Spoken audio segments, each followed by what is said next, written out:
Hey guys, Coach Bill Sandil coming to you from Chandler, Arizona. And today we're going to talk about more coaches training. And we're going to talk about three things in particular. I like to call it the triangle. So I've been asked this question a million times. If I had to spend 100% of my time, if I only had so much time during a day, where should I spend the majority of my time? Either training, practicing, or playing, okay, which I call showcasing. So if you have 100% of your time and you have those three disciplines, you yourself have to make that decision. Where do I want to spend the majority of my time? So as an exercise, I often ask my parents and my kids, where do you want to spend the majority of your time? So I ask my kids to break it up. So most of the answers I get is, on the training side, I want to spend 50% of my time. So 50% of my time is spent training. 25% of my time is spent practicing. And 25% of my time is playing or showcasing. See, when you practice and you train, you have to showcase your talents.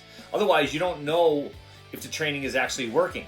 So the problem is, when most guys are playing, they're not taking their training into the game, and it's becoming a problem because there's so much to what you work on in training, from not only the fundamentals, but the mental side of the game, making good decisions in the box, being able to identify certain counts, what pitches to look for, what pitches can I handle. I mean, these are all the stuff we practice and we train on. And then when we go to our practices, we try to implement what we're learning in training in our practice. So when we get to the game, it's just natural, and you can kind of just showcase your talents. And so that whole triangle, training, practicing, and playing, you got to decide as players, where do you want to spend the majority of your time? Now, I will tell you that when someone says 50% of my time training, 25 practicing, so you're saying that 75% of your time is spent training and practicing, when in reality, you don't go home after a lesson and take your 300 swings or 200 swings or 1,000 swings. You don't do it. You don't go 5 days in a row where you get on the tee and work on your craft, work on the mental game, visualize. You won't do it.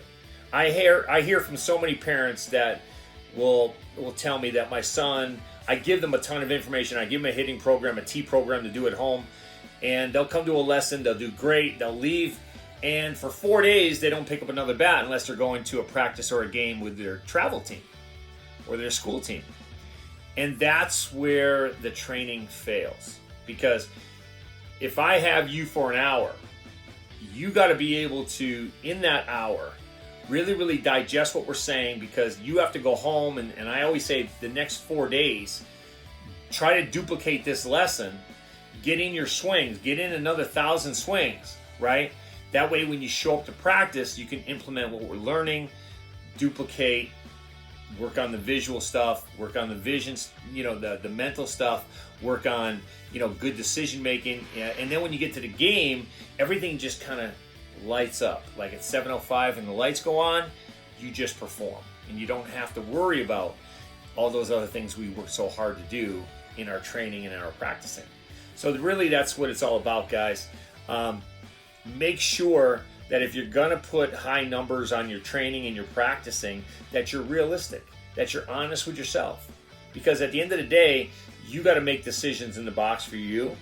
You got to be able to be the guy that makes good decisions, because your coach and myself, we can't hit for you. And I love it when I hear coaches on the third base box say, hey, you just fouled that pitch off, make an adjustment. That's what we talk about. How to make the adjustments. That's when you become your best hitting coach, when you can do that. And nobody else has to tell you that. Okay? So think about that training, practicing, and playing triangle, how it affects you. Where do you want to put your numbers? And obviously keep those questions coming, because I'm here to help you guys.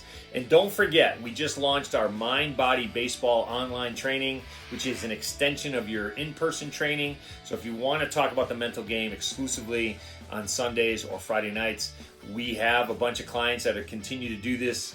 I have some guys in Italy. I have a bunch of pro guys. I have my college girls. If we can't be in person, we always do Mind Body Baseball. But if you're local and you're taking lessons and you want an extension of your training, Mind Body Baseball is the best way to do it. So reach out, talk to me about it. I'll send you the information. You can email me with this email address below, and I'll send you all the info you need to do. Okay, guys? Have a great week. We'll talk to you soon. My turn, asshole. My assistant, okay? You're supposed to back me up and go get me juice boxes when I tell you. Now go get me a juice box. You know who you're talking to? I'm talking to the juice box guy. You're crazy. I'm not crazy. I'm just thirsty.